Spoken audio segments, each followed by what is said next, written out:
Hi, everyone. Judge Andrew Napolitano here for Judging Freedom. Today is Friday, November 14th.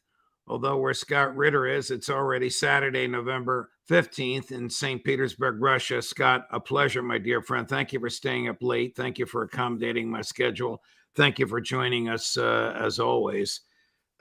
Before we get to your travels and who you're seeing and what you're doing there, and before I ask you about the Russian attitude about the war and the state of the Ukrainian military, a couple of questions about Israel. The White House announced 2 days ago that the federal government is planning to build a military base, half in Israel and half in Gaza. And then the unthinkable will happen: American boots on the ground. So wouldn't American boots on the ground in Gaza just be an extension of the IDF? Yeah, I don't know, if this is, political, pre-announcement of something, floating an idea, but it's a bad idea, and to be honest, I would be very surprised if it was actually implemented.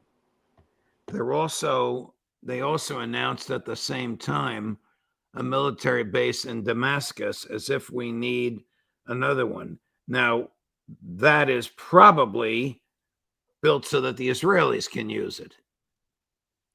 I think ostensibly it was built so that Israeli would stop bombing Damascus International Airport, but it's just a bad idea. Again, I just want to remind everybody that it does. You can invite Jolani to the White House, and he can have his picture taken with a variety of American leaders, including the president. But he will always be an Al Qaeda head chopper.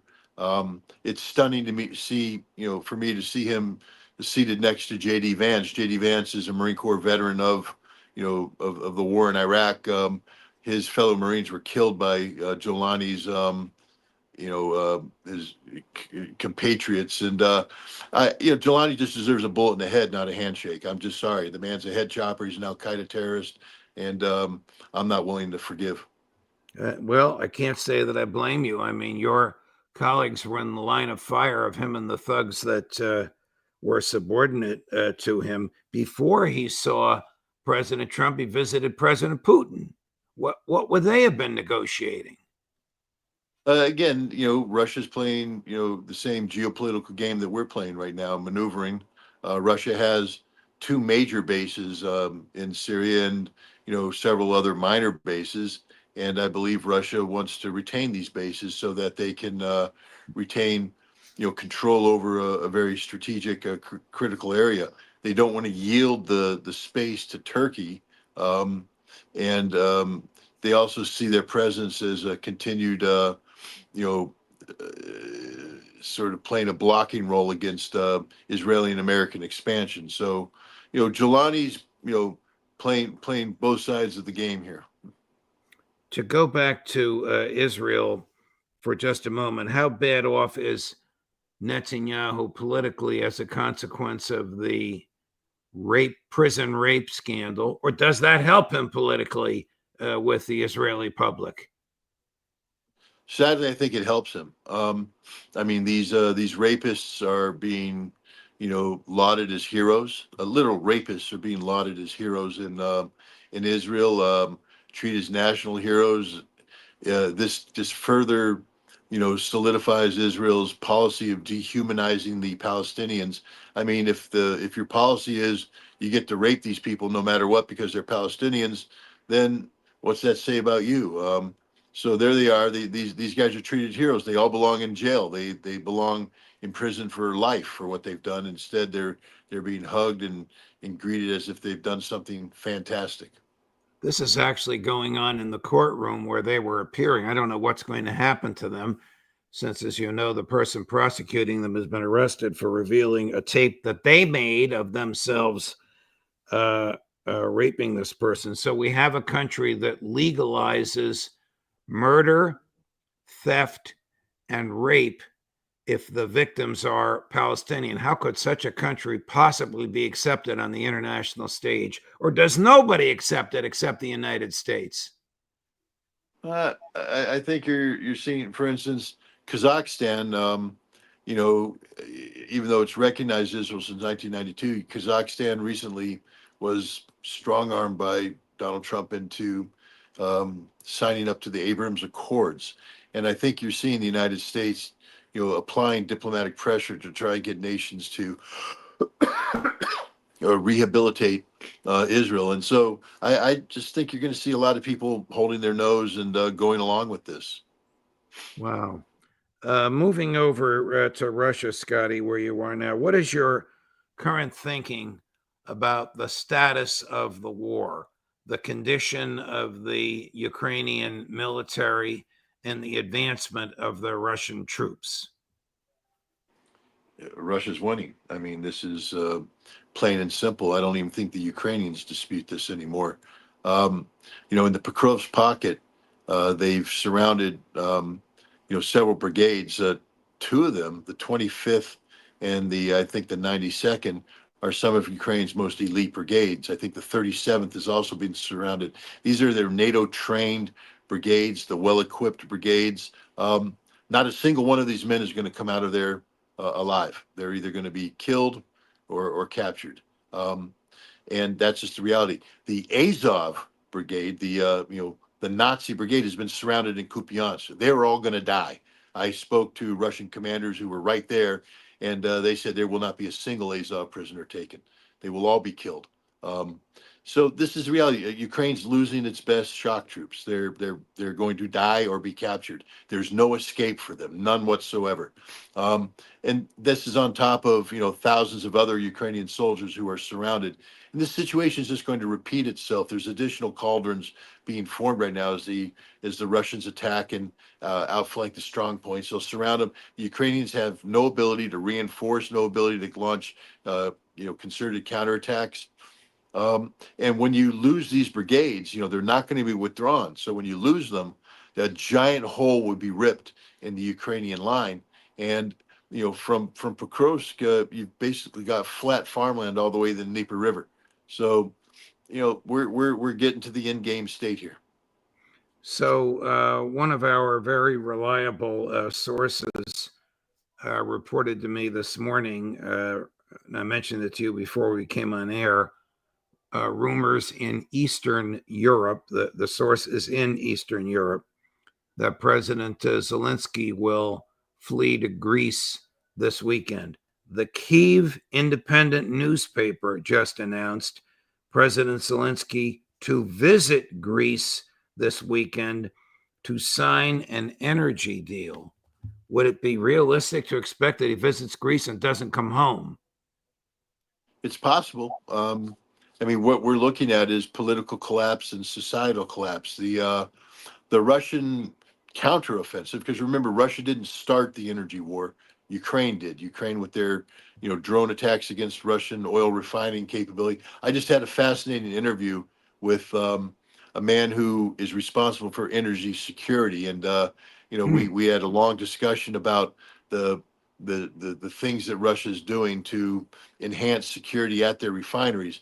He said, first of all, Russia is a modern state that does oil refinery for a living. He said, yeah, they hit us, they do damage. We repair it instantaneously. None of these refineries are offline. They're all up and running. They're all working. There's no gas lines in Russia. This Western fiction that somehow the Russian economy is being harmed. No, the refinery in question shuts down the portions that were hit. There are spare parts right there. They come in, they replace them. It's back up and running, and now they're putting in counter drone capabilities, etc. So the Russian what the Ukrainians are doing to the Russians is nothing. The Russians, meanwhile, have shut down nearly the totality of Ukraine's ability to generate electricity. This means that entire cities, entire regions are dark, and they're not going to get their lights on. And it's getting cold. Trust me, outside it's very cold. This is going to create huge political pressure on Zelensky. I mean, it already has, but it's even going to get worse because there's going to be no response to his government. You couple that with the corruption that's taking place. Suddenly the Ukrainian government has to admit, oh yes, there is corruption, but hey, because we found it and we're talking about it, that means we're a functioning democracy. It's not. This is a This is a society in free fall, and the man in charge, Zelensky, he can't survive this. So it wouldn't surprise me at all if he went to Greece and stayed there. The energy minister and the justice minister, the equivalent of our secretary of energy and our attorney general, were ordered to resign by Zelensky because he caught them with their hands in the till. I guess when you resign from a position like that and your hand is in the till, you get to keep what your hands are on. Yeah, it's like one of those, the you know how you win that booth and they spin the dollars around you and you get to grab all the dollars and whatever, Yeah. and then when they stop doing it, whatever you got to keep. That's that's how it is. Look, everybody there is corrupt. There's not a single person in Zelensky's cabinet who isn't, taking hundreds of millions of dollars. The thing is, you're supposed to do it, and not get caught. There's ways that you can do this, ways you can funnel the money out. These guys just got greedy and went for the extra 100 million because there's 100 million. There's so much money flowing in right now. When all these European nations start writing these blank checks and pouring in these hundreds of millions of euros, etc., that money's not going to where it needs to go. That money's going into the pockets of these corrupt individuals, all of whom know that it's over right now. And so what they're doing is stealing as much money as they can, trying to get it out of the country so that they have a golden parachute that enables them to, fly away when the walls come tumbling down. If the Russian, or excuse me, as the Ukrainian military is collapsing, what becomes of the military hardware that NATO countries are buying from United States manufacturers and are being shipped to Ukraine? Or is that a myth? Are they not actually buying it? Are they not paying for it? Or is the equipment not making its way to Ukraine? Is the president of the United States misleading people on this? Well, first of all, the vast majority of the equipment in question that's being purchased is being purchased on long time frame deliveries. So excuse me, you're not going to get that stuff's not being delivered now. In fact, most of it's not going to be delivered for another year, 2 years, 3 years. And so the money's been spent up front for orders that will never be fulfilled because Ukraine won't be around. Equipment that is going in, for instance, the Germans have provided some Patriots. That's because Germany's made the decision to give up its own equipment and then backfill with the orders that have been placed. So Germany's going to be gaps now with that Patriot defense system. At a time when Europe's screaming about Russian drones, Germany just gave up its ability to defend itself because they're helping the Ukrainians. But the bottom line is it doesn't matter. All NATO equipment on Ukrainian soil will either have to be withdrawn or it's going to be destroyed or captured by the Russians. Wow. What is your sense of the attitude of the Russian people? I mean, you've been in the past week, as I understand it, in Moscow and St. Petersburg, and you can tell us you've probably been elsewhere as well. Has the war, now 4 years old, changed Russian attitudes at all about the war or about their government, for better or for worse? Look, contrary to what other people say, I don't fly into Russia, and I'm not wined and dined by RT, and I don't hang out with fat retired, military leaders. I hang out with the people of Russia. I hang out with the real people. I just had dinner with a drone commander who came from the front. We had a very long and real conversation about the state of war. I just had meetings today with frontline commanders and people who support them, the support network of the mobilized soldiers. When they go forward, the wives and the families here form these volunteer groups that are providing them with food and all the care packages. They sew up. In fact, as I'm wearing one right now that was given to me by one of the ladies, sewing for victory. They sew these sweaters to send to the troops in wintertime so they can stay warm. It's a supplement to the uniform items. Russia is 100% united behind the president to achieve victory in this war. This is from the top to the bottom. I don't know who the hell Doctorow's having dinner with, but they don't reflect anything near the reality. And I'll tell you what, Doctorow's not having dinner with the real people of Russia. If he's welcome, come back to Russia, and I'll take him and I'll show him the real people of Russia, not the elites, the real people of Russia, the salt of the earth.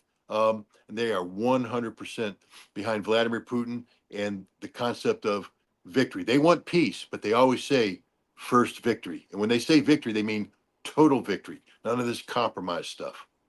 They're probably going to get total victory pretty soon in light of the observations that you have made. Is there any dichotomy between the sort of liberalizing wishes of the Russian foreign ministry and more traditional attitudes of the FSB, the intelligence services? I don't see any liberalizing attitudes of the foreign ministry. I've seen Sergei Lavrov um, make very definitive statements about the outcome of this war and what's required. I mean, the foreign ministry, Russia in general, including their intelligence services, they believe in a harmonious relationship with the world. They're not out there trying to cause problems, try and disrupt things. They want harmony because to them that means stability, and stability means predictability, and that's good for Russia. They're not trying to be the global hegemon. We in the West look at Russia, we mirror image ourselves onto them. What we do is we say, well, if we were in Russia's position, what would we do? And of course, what we would do is seek to take advantage of everything to try and become number one. Russia's Right. not trying to be number one. Russia's just trying to live in peace. And so there's no gap at all between the FSB, the SVR, the Foreign Intelligence Service, the GRU, military intelligence, and the foreign ministry. They all work for the same man. That man's name is Vladimir Putin, and he's the one calling the shots, no one else. Is there any pressure on President Putin from either the elites around him or the intelligence community or senior military staff to end the war quickly? Or is it about to end soon? My understanding is that the Russian government operates in a collegial fashion, and that means that Vladimir Putin will summon his his various committees and various staffs where they will have a discussion. He will ask questions and they will provide him with answers, and he will ask questions to their answers, and then they will discuss options, and and then he'll ask them for their opinions, and they will say, this is what we want, this is what we want, this is what we think is going to happen. He'll ask questions back, and from that a decision is made, and then once that decision's made, everybody is on board.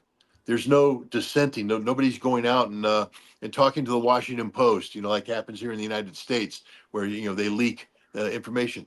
In Russia, there's a collegial process where everybody's voice gets heard. Everybody's voice gets heard, and every agency has a different angle here. And some people would want things to go faster here. Other people say, well, we can't go that fast. This needs to happen. The foreign ministry will say, we can't get ahead of diplomacy. The energy people will say, we can only fund to a certain level over a certain period of time. And all of this is taken into account collegially. And then at the end of the day, the president will make a decision. Once that decision's made, there is no dissent.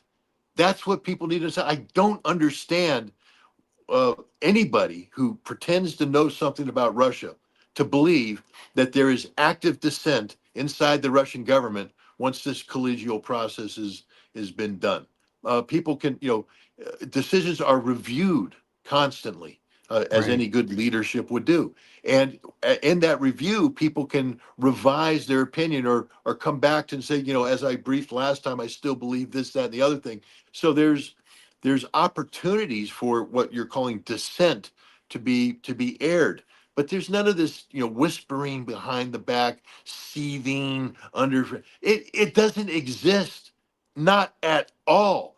If you want to find five old embittered pro Navalny people and have dinner with them, feel free to do it, but that's not Russia. It's not even close to what the reality of Russia is. What tell us what you're doing in Russia. I know you were in Moscow. I saw you on television in Belarus, and I believe you're now in St. Petersburg. Well, I'm here to promote the idea of nuclear disarmament, arms control to try and stop this mad rush to nuclear war. Um, Helping facilitate that, I had my book Highway to Hell translated in Russian. It's published by a Russian publisher. And so I'm here also doing the book launch. So I use the book launch as an opportunity to discuss the issues of the book, of the arms race, the danger of nuclear weapons, the breakdown of diplomacy, and the absolute necessity for a revival of arms control. And so this was my final book event. And now for the rest of the week, I'll be having conversations and hopefully interviews with people about this subject. I'll be in GIMO, the university that you spoke at. I'll be speaking at again about arms control. I'm hopeful that there will be some arms control panels and maybe some interviews with some highly placed people. Well, boy, that'll be terrific, and of course, I wish you well. Um, I've spent 2 weeks in Russia, not as extensively as you. One of them was happily with you. I didn't sense any dissent or bitterness whatsoever. In fact, I sense a level of collegiality and common goal and common purpose far stronger than anything that exists in the United States. Yeah, no, there's unity. Look, tonight, I'm in St. Petersburg, and so people understand the context here. In 2023, Maxim Tatarsky, who is a very popular Russian blogger, military blogger, was assassinated by a Ukrainian intelligence agent, somebody working for the Ukrainian intelligence. And there's been other people that have been killed. And in St. Petersburg, as I've been told by their security people, there is their concern is that there's still an active Ukrainian intelligence cell seeking to assassinate people, and I'm like number one on the Miratorits list. They've already tried to kill me a couple times, and so getting a venue to hold a book launch is a risky thing. And we were going to do it in the biggest bookstore in St. Petersburg, and the FSB came in and said, "No, you're not. We can't guarantee the security." We tried 3 other locations, and they all got canceled. So tonight, what we did is we held it in the LDPR party headquarters. That's the party of Zhirinovsky. It's not Vladimir Putin's party. They are oftentimes, critical, critical commenters on Putin's policy, etc. But the reason why I bring this up is, when it comes to this war and when it comes to Russian unity, these guys are 100% behind Russia. And that's what people need to understand. No one's betraying Russia at this point in time. And everybody's behind the Russian leadership in bringing it into this war. That doesn't mean when the war ends, that these people won't get back and, start promoting their very nationalistic party. And so, Right. they'll probably be promoting more nationalistic policies. But when it comes to the war, when it comes to Vladimir Putin's, what he's doing in terms of leading the Russians, there is national unity like you've never seen. Americans don't understand it, and especially when we compare and contrast not just the Republicans and the Democrats, but within the Republican Party, within the Democrats, the dissenting points of view, the people willing to stab, the American president in the back, to undermine the president, to wish him failure. There's none of that happening here in Russia. None whatsoever. As recently as this week, I know this will raise your blood pressure a little bit, even though it's not even worth the time of day mentioning this, but I have to. As recently as this week, Senator Lindsey Graham said Ukraine is winning. Wouldn't somebody from the Trump administration say, "Hey, Senator Graham, what are you, crazy? This type of nonsense gets us nowhere"? I think the Trump administration right now is literally washing their hands of this. You saw Marco Rubio make a presentation to the press saying, "I don't know what else we can do. There's nothing else we can do." And that's the bottom line. There's nothing the United States can do. Their sanctions on Russia are having null effect. I look at the commentary of people about Rosneft, about Lukoil selling off assets. That's not, that's just common sense. That's just a business making the right decision to reduce, their risk. Any company in America would do the same thing. But, you know, everybody's looking, try to overread things. Russia is in 100% control of its economy. Russia is not failing at all. Again, I don't mean to pick on Gilbert Doctorow, but he's sitting there talking about the price of coffee as if it's some sort of indicator that the Russian economy is secretly failing. Hey, Gilbert, I went to like 5 different stores. I don't know what stores you shop at, pal. And maybe you're buying Brazilian beans, but I'm telling you, the price of coffee in Russia is affordable. People can buy bags of beans, grind their own coffee, and drink it for far cheaper than you insinuate in your article. And this is the reality. The cops aren't corrupt. I've been in cars twice now on this trip that have been pulled over by the traffic cops to do their random, see if you've been drinking. And they're very polite, very professional. The window comes down, they look in, they ask to see the documents, they ask a question, and on you go. There is no police corruption taking place like Gilbert Doctorow was talking about. I don't know what Russia he's experienced, but I'm out there living in the real Russia. I'm not in the hotels paid for by the elites. I'm not out there being wined and dined by the elites. I'm having dinner with frontline soldiers and the salt of the earth. And again, I'm just telling you that the reality of Russia is completely different than that reality that these other people are putting out there. Scotty, thank you very much. I know it's already Saturday where you are. I can't tell you how much we appreciate this. Be well, safe travels. We'll look forward to seeing you again soon, my dear friend. All the best to you. Okay, thanks. Of course. Wow. If you're watching us live in 3 minutes, the Intelligence Community Roundtable, 4:30 Eastern, with Matt Ho and Ray McGovern. Judge Napolitano for Judging Freedom.